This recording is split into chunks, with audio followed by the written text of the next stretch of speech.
Prøv en lille smule længere op. Meget, meget lidt. Så hvis du ligesom lukker øjnene nu, ja, og prøver at trække vejret sådan dybt ind.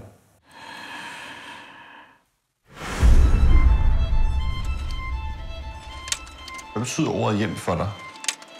Hjem er noget, som er trygt. Kaboul, les attaques des Moudjahidines repris.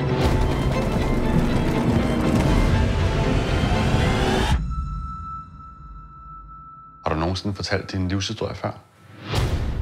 Nej. Vi skal ud. Det er nu. Tunami Toninja Boshi. Lidt dårligt samvittighed, at min bror han bliver tilbage. Vi flygtede med menneskesmuglerne. Det værste mennesker i mit liv. Har du fortalt Kasper nogle af de her historier overhovedet? Nej.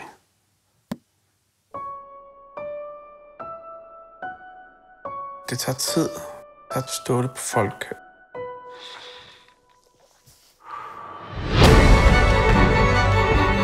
Det går rundt. Jeg tænker tilbage. Så det er min fortid, og det jeg kan ikke flygte fra det, og jeg har heller ikke lyst.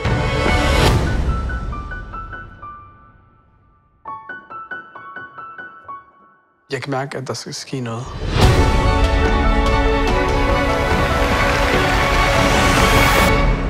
Her starter jo min historie.